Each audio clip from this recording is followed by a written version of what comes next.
The Spanish Civil War, erupting in July 1936, was a ferocious conflict that claimed over 500,000 lives and reshaped Spain for decades.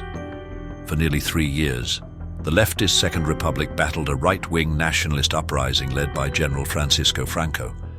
More than a domestic struggle, it became a global crucible of ideologies: democracy versus fascism, socialism versus authoritarianism, drawing intervention from Nazi Germany, Fascist Italy, and the Soviet Union. By April 1, 1939, Franco's victory installed a dictatorship that endured until his death in 1975.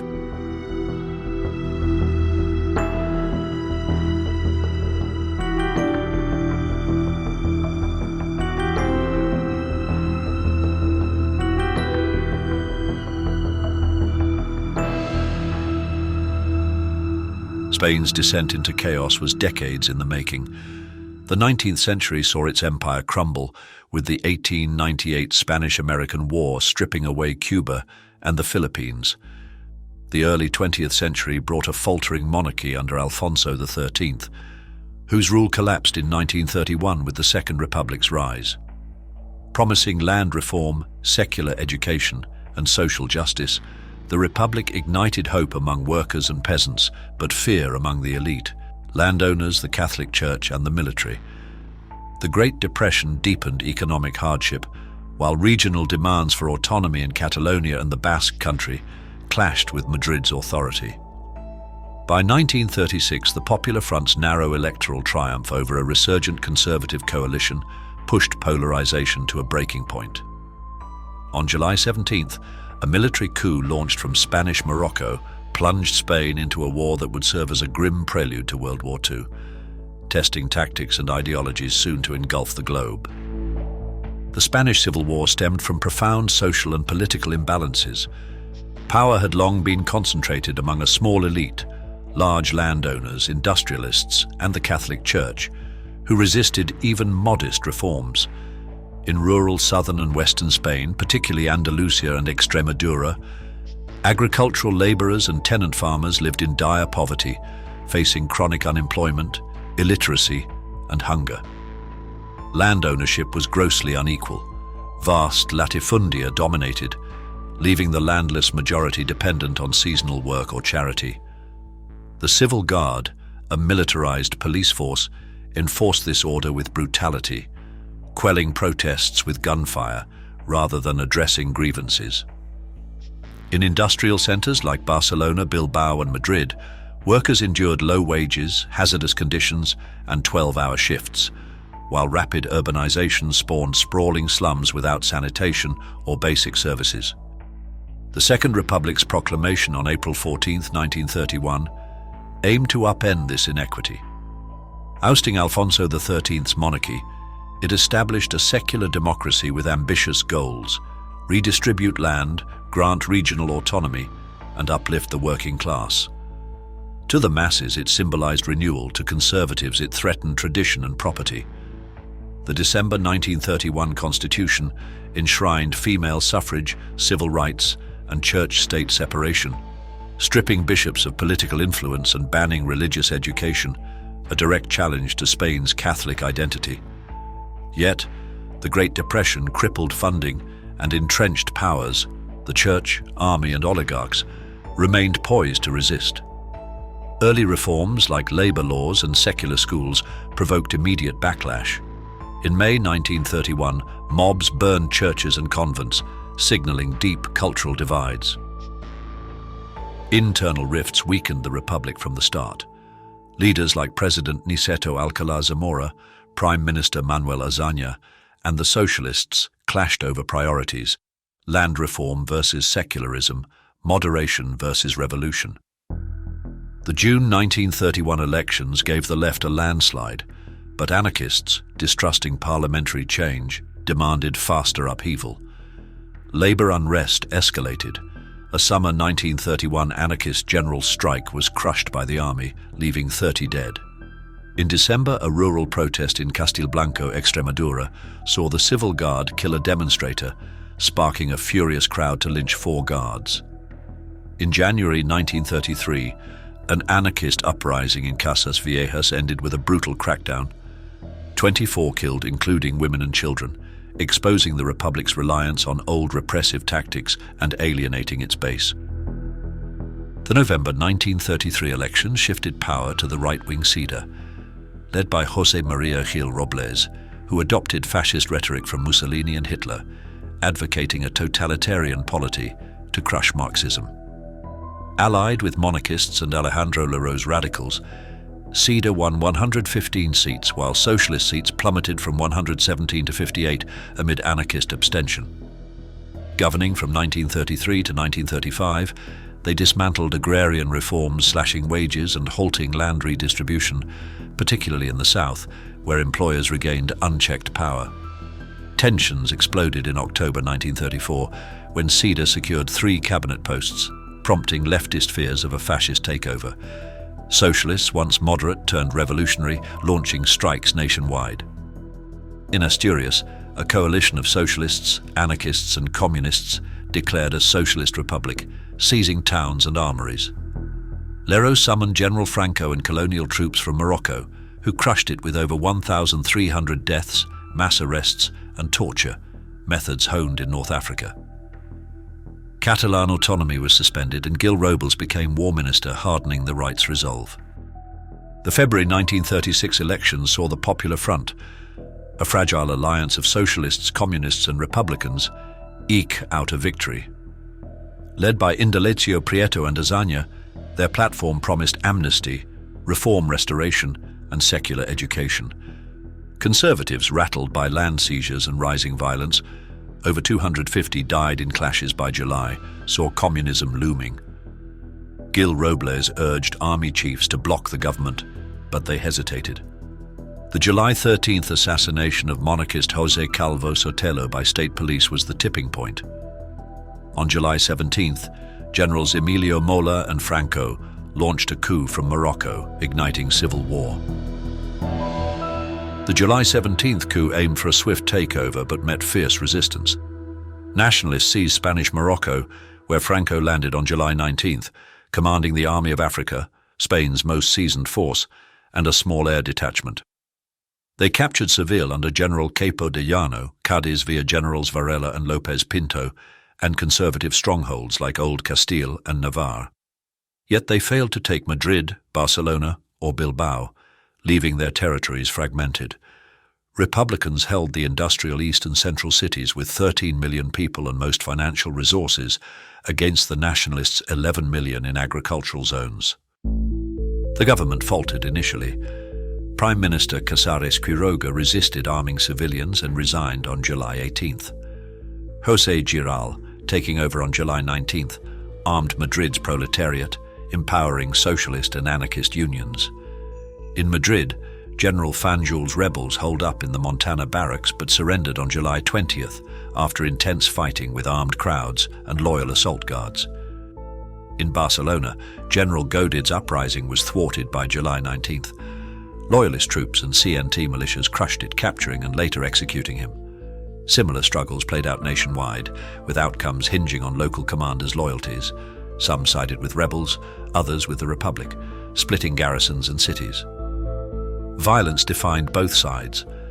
Nationalists executed leftists, unionists, and Freemasons. Thousands died in purges, even in secure zones like Seville, where terror suppressed dissent. Republicans unleashed revolutionary fury, targeting clergy, conservatives, and landowners. Churches burned and over 6,000 priests were killed by year's end. In Catalonia, anarchists dominated, with President Luis Companys ceding power to their committees by July 20th. Outside the Basque provinces, revolutionary militias eclipsed the government's authority, seizing factories and estates. Resources split unevenly. The Republic controlled most of the Air Force, 200 planes, and Navy, but mutinous crews executed rebel officers, crippling command expertise. Nationalists held the Army of Africa and 100 planes, though Franco faced a logistical hurdle, ferrying troops across the Mediterranean. On July 19th, Giral sought French aid, securing 70 planes, Potez, 540 bombers, and D-371 fighters. by late July, despite Britain's pressure on France to halt support. Franco dispatched Luis Bollin to Rome on July 19th, winning 12 Savoia Marchetti SM-81 bombers from Mussolini after monarchist assurances. He also appealed to Hitler via the Nazi Party. By July 23rd, Germany pledged 6 Heinkel 51 fighters and 20 Junkers Ju-52s, arriving July 29th. This aid enabled the war's first major airlift, moving 8,000 troops to Seville by August, shifting momentum. The Army of Africa's August advance through Extremadura was relentless. Using air and artillery barrages, they reached Mérida in days, then Badajoz by August 14th. The Badajoz massacre saw nearly 2,000 killed, a deliberate terror tactic by General Yagüe under Franco's orders, with bodies piled in the bullring. By late August, they held western Spain from La Coruña to Cádiz. Franco's detour to relieve Toledo's Alcázar, besieged since July, succeeded on September 27th but delayed his Madrid push, allowing Republican defences to stiffen by October's end. The war rapidly internationalized, escalating its stakes. Britain and France's non-intervention agreement, formalized September 9, 1936, aimed to isolate the conflict but was flouted from the start. Germany and Italy backed Franco decisively. Hitler sent the Condor Legion Heinkel 51s, later Messerschmitt Bf 109s, via ROWAK, a front company trading arms for Spanish copper and iron ores. Mussolini supplied 50,000 troops, tanks and Savoia bombers, viewing Spain as a fascist testing ground. By August, Franco's airlift and Badajoz triumph relied on this aid. His October 1st elevation to head of state and generalissimo reflected his monopoly on Axis support, sidelining Mola, who died in a 1937 plane crash. The Republic, spurned by Western democracies, turned to the Soviet Union. On July 19th, Giral begged France's socialist Prime Minister Léon Blum for arms. Initial approval yielded 70 planes by late July, but France banned exports August 9th under British pressure, fearing a wider war. On October 25th, Finance Minister Juan Negrin shipped Spain's gold reserves, 510 tons, to Moscow, securing T-26 tanks, I-15 and I-16 fighters, nicknamed Chateau and Mosca, and 76mm artillery. Soviet pilots flew early missions, establishing air superiority by November.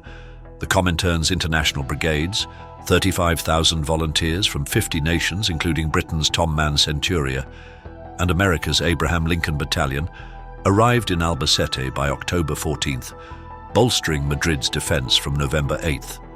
Mexico sent rifles and $2 million, but non-intervention forced the Republic into costly black market deals in Paris, Prague and the US, often for substandard gear. The imbalance favored Franco. Axis aid flowed unchecked. Germany sent 600 planes, Italy 50,000 men, while Soviet support, though critical, was logistically strained and politically divisive, boosting communist influence over anarchists and moderates. Stalin's aid came with strings, including purges of non-communist leftists, deepening Republican fractures. Nationalists bombarded Madrid from October 29, 1936, seizing Getafe airport by November 4th. Soviet I-15s debuted that day, repelling Junkers 50s, while T-26 tanks reinforced Republican lines. The government fled to Valencia on November 6, leaving General José Miaja in charge, aided by Soviet advisors and General Vicente Rojo. On November 7th, mixed brigades halted General Varela's advance at Casa de Campo. The 11th International Brigade marched in November 8th, followed by the 12th on November 13th. From November 16 to 22, Moroccan regulars and foreign legionaries fought into University City, met by fierce resistance from Republican militias and volunteers. The Condor Legion's aerial onslaught, dropping 36 tons of bombs, failed to break Madrid's will. By November 23rd, Franco shifted to a siege, frustrated by urban combat and dug-in defenders.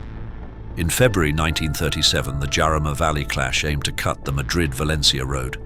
Despite early gains, Republican forces, including the Abraham Lincoln Battalion, losing 120 of 450, held firm, costing 20,000 lives with no decisive shift.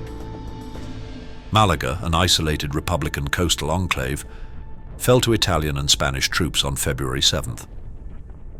Colonel Villalba's 10,000 defenders, armed with outdated rifles and no artillery, crumbled under 9 Italian battalions and nationalist shelling from land and sea.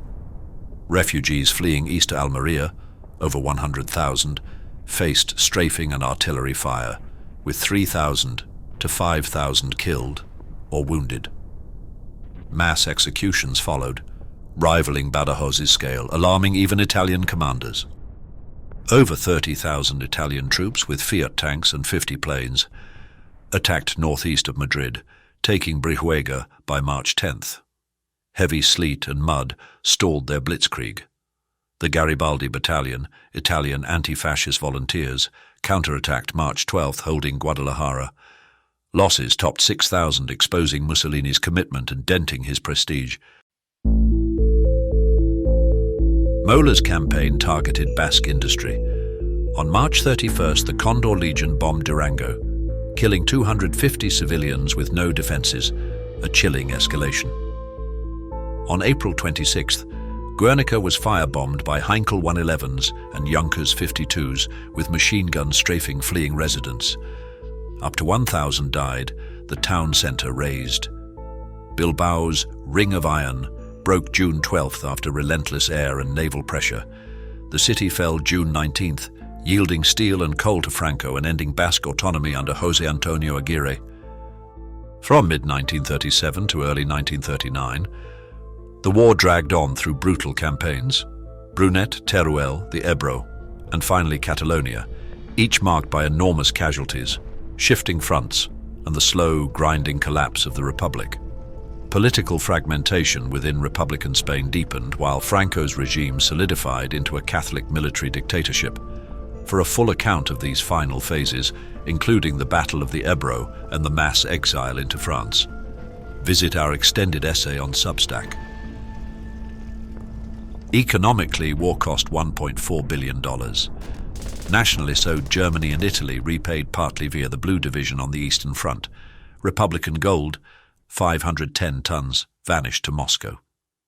Industry and agriculture dropped 25%, herds by a third, plunging Spain into a bleak 1940s of hunger and rationing. Franco restored estates to elites, tolerated black market profiteering, and pursued autarky, favouring producers over workers and peasants, the very groups who'd backed the Republic's early dreams. Franco dismantled Catalan and Basque autonomy, banning their languages and centralising power in Madrid. The Church gained unprecedented sway over education and morality, preaching hierarchy and obedience. Post-World War II, he pivoted to anti-communism, securing US aid in 1951 for bases. Economic growth followed in the 1950s to 60s, with industrialization and tourism. But repression persisted until his 1975 death. King Juan Carlos then led a swift democratic transition. The 1978 Constitution restored pluralism, autonomy, and secularism. Spain joined NATO 1982 and the EEC 1986, erasing Franco's vision. The Spanish Civil War ravaged a nation of 24 million. Armies swelled from 70,000 to 1 million each by 1938, killing 500,000, half in battle, half in reprisals, and exiling 250,000. Wounds lingered in maimed survivors and shattered families. War's toll left a generation marked by loss. Economically, it drained reserves and infrastructure, ushering in a decade of scarcity until modernization softened Franco's isolation. His triumph was absolute, yet democracy reclaimed Spain post-1975. Spain's Great Forgetting cloaks a complex legacy. It was a war of class, culture, and ideology, many wars in one, warning of polarization's peril. Republicans fought for a dream of equality, crushed by a regime that saw dissent as disease. Exiles carried its memory abroad, from French camps to Nazi horrors, while Franco's Spain buried it under silence and stone. Today, its lessons endure in democracy's fragility and the cost of division, a history too rich to fade.